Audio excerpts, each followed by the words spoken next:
जय श्री राम। अभी राजा जनक जी के यहाँ स्वयंवर की तैयारी हो चुकी है और आगे की कथा अब आप सुनिए।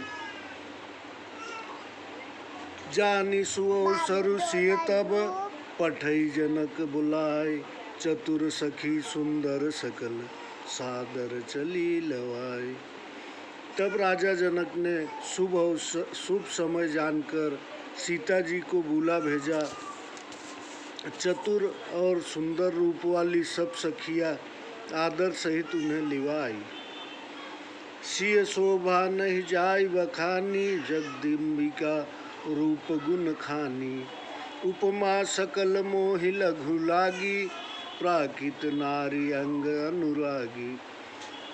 सीता जी की शोभा कही नहीं जा सकती, क्योंकि वे जगत की माता और रूप व गुण की खान है।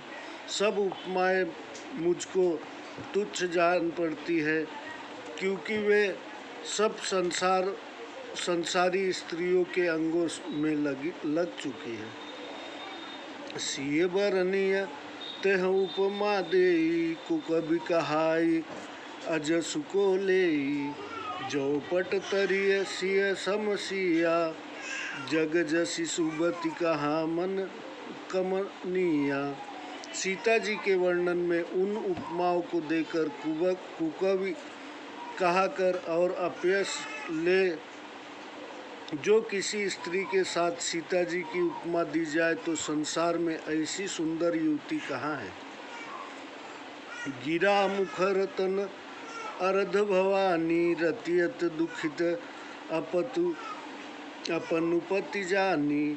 विश्वारुनि बंधु प्रिय जेहि, कहिए राम रस किम वैदेही। सरस्वती जी बहुत बोलने वाली है। पार्वती जी अर्धांगिनी है। उनका आधा अंग शिव जी का है। रतिपति को अनंग जानकर बहुत दुखी रहती हैं।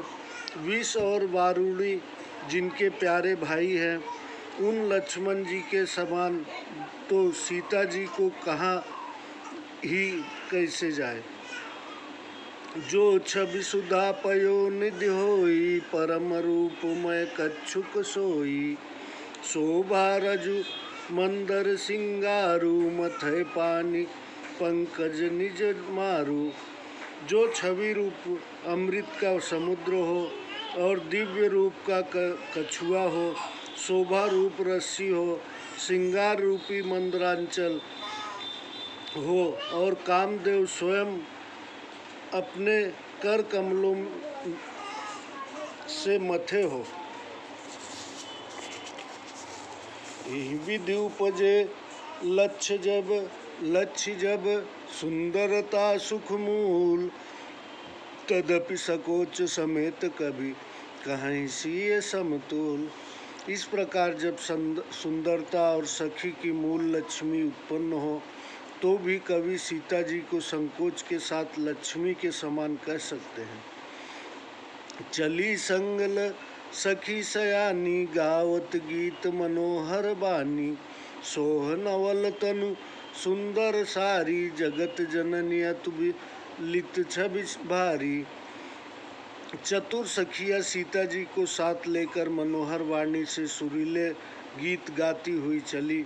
सीता जी के नवल शरीर पूर्व सुंदर साड़ी शोभावान है। जगत माता जानकी जी को शोभा अतुलनीय है। भूषण सकल सुदेश सुहाए, अंग अंग रचि सखिन बनाए। रंग भूमि जब सिय पगुधारी, देखी रूप मोहे नर नारी। अब सब गहने सब अंगों में सुशोभित है, जिन्हें अंग अंग में सजा कर सखिया ने पहनाया है। रंग भूमि में जब सीता जी के चरण रखा तो रूप को देखकर नर नारी मोहित हो गए। हरषि सुरन दुंदुभि बजाई, बरसि प्रसून अप्सरा गाई। पानी सरोज सोह जय माला, अवचट चितय सकल भुआला। देवताओं ने हर्षित होकर नगाड़े बजाए और पुष्प बरसाकर अप्सराएं गाने लगी। सीता जी के कर कमलों में जयमाल सुशोभित है। सीता जी ने अचानक सब राजाओं की ओर देखा, दृष्टि को कहीं नहीं रोका। सिय चकित चित राम ही चाहा, भय मोह बस सब नर नाहा। मुनि समीप देखे दो भाई, लगे ललक लोचन निधि पाई। सीता जी चकित चित से राम जी को देखने लगी। तब सब राजा मोह के वश हो गए। फिर मुनि के पास बैठे दोनों भाइयों को देखा तो दोनों नेत्र मानो अपनी निधि पाकर वही स्थिर हो गई। गुरुजन लाज समाज बड़, देखि सिय सकुचान। लाग विलोकन सखिन तन, रघुवीर रानी। परंतु गुरुजनों की लाज से तथा बड़े समाज को देखकर सीता जी सकुचा गई। वे श्री राम जी को हृदय में रखकर सखियों की ओर देखने लगी। राम रूप ऋषि छवि देखे, नर नरिन परिसहि परिहरिणि में से। सोचहि सकल कहत सकुचाई, विदिशन विनय करहि मन माही। रामचंद्र जी का रूप और सीता जी की शोभा को देखकर नर नारियों ने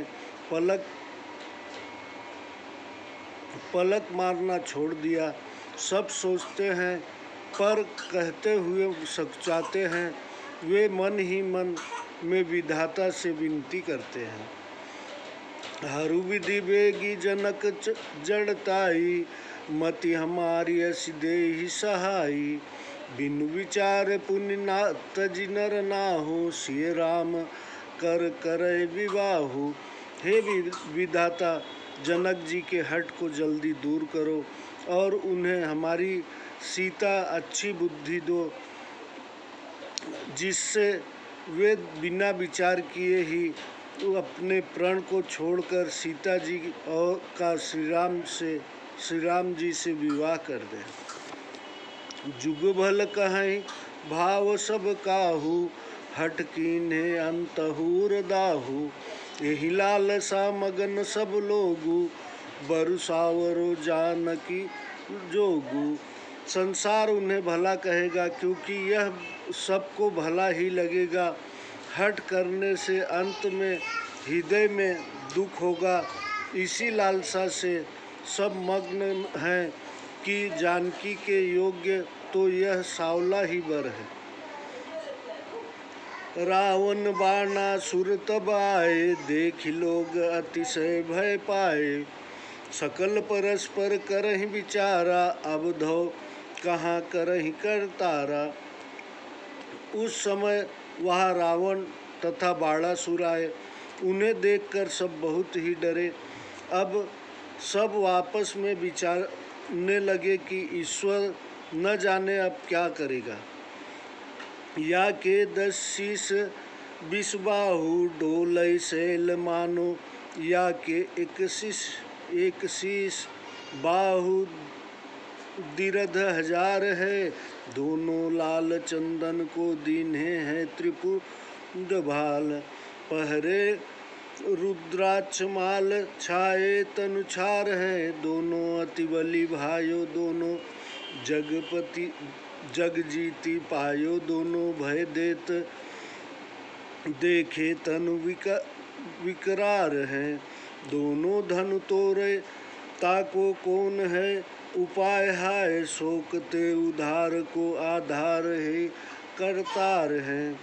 सब कहने लगे कि रावण के 2 तो 10 सिर 20 हाथ है, जो पहाड़ के सदृश डोलते हैं, और दूसरे बाणासुर के सिर तो 1 है परंतु भुजाएं 1000 हैं। दोनों माथे पर लाल चंदन का त्रिपुंड लगाए, रुद्राक्ष की माला पहने और शरीर में भस्म लगाए। दोनों ही अत्यंत बलवान, विश्व विजयी और डरावने शरीर धारण किए हुए हैं। यह दोनों ही धनुष से तोड़ डालेंगे। हाय, अब इसका क्या उपाय हो। ईश्वर की इस शोक को दूर करेंगे, ईश्वर ही इस शोक को दूर करेंगे। तब रावण बोले हर्षाई, कहाँ सिया सो देहु बताई। धनुष तोड़ ले जाओ अबहीं, बोले बाणासुर असत बहीं। तब प्रसन्न होकर बोला कि बताओ सीता कहाँ है, मैं धनुष तोड़कर उसे अभी ले जाऊंगा। तब बाणासुर यह बोला, गुरु धनु धरयो विचारत नाही, मारत काहे गाल वृथाही। तब राखत अति गर्व सुरारी, तब रावण सुनी बात उचारी। यहाँ तुम्हारे गुरु का धनुष रखा है, विचार नहीं करते तो वृथा बकवाद क्यों करते हो।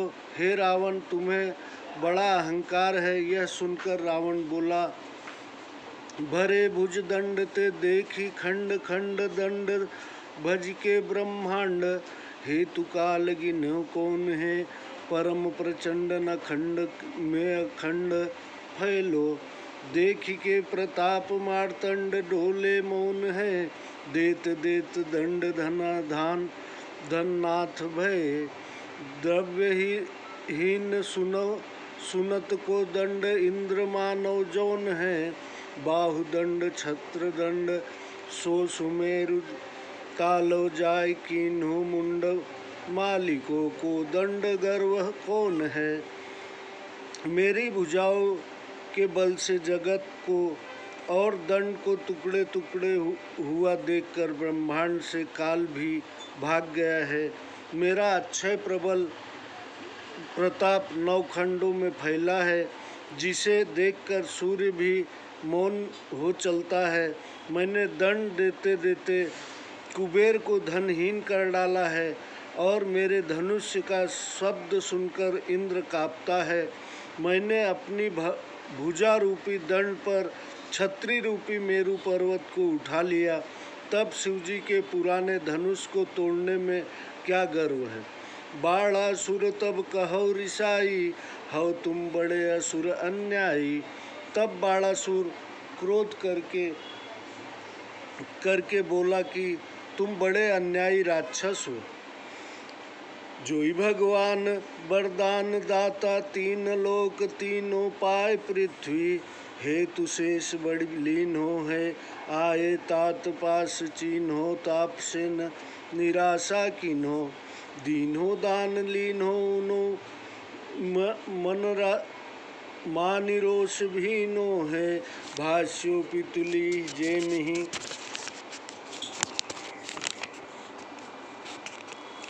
दानी दान द्रव्य तुल्य हो ही पाणी, दोई पाल रे के तोली देनो है। पर्व सर्व श्रीस जाते सर्व यश, सर्व भव से रेस्तरो। एसोस गर्व हो नाही कीन्हो है। जो परमात्मा तीनों लोकों को वरदान देने वाले हैं, जिन्होंने 3 चरण पृथ्वी लेने के लिए वामन जी का वेश बनाया, और जब पिता के पास आए तो बाली ने पहचान भी लिया तो भी निराश न किया। अब उन्होंने थोड़ा सा वर मांगा तो पिताजी ने रोष करके कहा कि मेरी हंसी क्यों करते हो, मुझे देखकर दान मांगो। तब बहुत हठ करने पर जल जाकर मैंने ही उनके हाथ में संकल्प के हेतु दिया। इस प्रकार जो दान दिया उसका यश तीनों लोग गा रहे हैं, और सूर्य चंद्रमा साक्षी है। परंतु तेरा सा घमंड तो ऐसे मन में मैंने भी नहीं किया। एक ही शीश की कौन धरी, शीघ्रो जगया सरसो समसोस है। तो नहीं शेष के शेष शरीर में, सूक्ष्म कीन्हे आभूषण जो है। सो शिववास कियो जेहि शैल, सो कौर भयो एक कर एक ही को है, हो नहीं गर्व करो, करे कौन प्रशंसत, जाहि हरिहर तो है। रावण बोला, एक शीश की क्या कहिए, सारा जगत जिनके सिर पर सरसों के समान सूक्ष्म रूप से सुशोभित है, ऐसे शेष जी को जिन्होंने शरीर में पहनने का आभूषण बना लिया है, उन शिव जी ने उसका स्थान कैलाश पर्वत को मैंने एक हाथ से उठा लिया, तो फिर मैं भी गर्व न करूं तो कौन करे, जिसकी प्रशंसा शिव जी करते हैं। पिनपिनाक पुरारी को यो विरच्चो विधि लेकर वज्र को सार है, या की न जानत तय गुरुता, नाही सिख गण गुण्यो पूरो गवार है। अपनो गर्व गवानन को धनु तोरन को सठ किन्हो विचार है, जो बढ़ के बलते बल के अवलोकत हैं, सो तो नाव को बार है। फिर बाणासुर बोला, यह शिव जी का पुराना धनुष बड़ा दृढ़ है, विधाता ने वज्र का सार लेकर रचा है, तू इसका भारापन नहीं जानता और न सीख ही सुनता है, इससे तू पूरा गवार है। अपना गर्व छोड़ने को ही तूने धनुष का विचार किया है, जो बल से बढ़कर बोलता है, वह तो नाई के बाल के सदृश है। धनुष तोरी तो रहमद तोरी, पुर उठाए बारी निधि बोरी, अस कही धनुष उठावन लागा, उठो न तब कह बाण अभागा। रावण बोला, धनुष तोड़कर तेरी भी मत चूर करूँगा और तेरी पुरी को उठाकर समुद्र में डुबा दूंगा। यह कहकर धनुष उठाने लगा पर न उठा। तब बाणासुर बोला, अरे अभागे, कर जो कर मैं कही लाश लियो, अब कैसे के नाक सिकोरत है, इद तालन बीस भुजा झहराए, झकै झन को झकझोरत है। तिल एक हलय न हलय वसुधा, रिस पीस के दातन तोरत है, मन में एक यह ठीक भयो, हमरे मद का को महेश नमोरत है। जिसने कैलाश पर्वत हाथ में लिया है, वह अब कैसे नाक सिकोड़ता है, 20 भुजाएं ताल में के समान झहराती है और धनुष को हिलाती है, पर वह एक तिल भी नहीं हिलता और पृथ्वी हिलती है। यह क्रोध से दांत पीस रहा है। अंत में हमने मन में यह निश्चय कर लिया है कि शिव जी इसका मद नहीं तोड़ेंगे। यह कही धनु पर दक्षिण करके, बाणासुर निकसो मुद भर के, तब रावण बोला ऋषियाई, जादू या में परत दिखाई। यह कहकर धनुष की परिक्रमा करके बाणासुर प्रसन्न होकर वहाँ से चला गया। तब रावण क्रोधित होकर बोला कि इसमें जादू सा प्रतीत होता है, वैसे ही ले जाओ उसी अबही, भई आकाशवाणी यह तबही। तब कुंभी निष्कन्या जोई, लिए जात मधुदानव सोई। मैं सीता को ही अभी ले जाता हूँ। तभी यह आकाशवाणी हुई कि हे रावण, तेरी कन्या कुंभनसी को मधु दैत्य लिए जा रहा है। सुनि रावण बोला दुख पाई, ताको लाऊ अबहि लड़ाई। अस कही तुरत गयो असुरारी, भय सभा के निपित सुखारी। यह सुनकर रावण दुखी होकर बोला कि मैं अभी जाकर उसको छुड़ा लूँगा। यह कहकर वह देव शत्रु वहाँ से चला गया और सभा के राजा सुखी हुए। तब बंदी जन जनक बुलाए, वीर दिवली कहत चली आए। यह निप जाई कहूँ पन मोरा, चले भाट ही हर सुन थोरा। तब जनक जी ने बंदी जनों को बुलाया, वे पूर्वजों का यश बखानते हैं।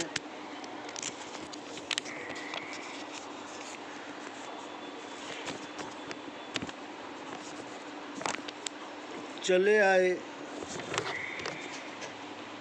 तब जनक जी ने बंदी जनों को बुलाया, वे पूर्वजों का यश बखानते हुए चले आए। राजा ने कहा, जाकर हमारा प्रण सबसे कहो। भाट हृदय में प्रसन्न होते हुए चले। बोले बंदी बचन बर, सुनहु सकल महिपाल। मन विदेह कर कहम हम, भुजा उठाई विशाल। भाट सुंदर वचन बोले, हे राजा लोगों, सुनो जनक जी का प्रण हम ऊंची भुजा उठाकर कहते हैं। जय श्री राम। अब अगला जो है राजा श्री रामचंद्र जी धनुष तोड़ने वाले हैं थोड़ी ही देर में, और मैं अभी दूसरी एपिसोड में आपको वह सुनाता हूँ। कृपया आप लोगों से निवेदन है कि आप लोग वो इसकी बटन ज़रूर दबाएं, क्या बोलते हैं उसे। जय श्री राम।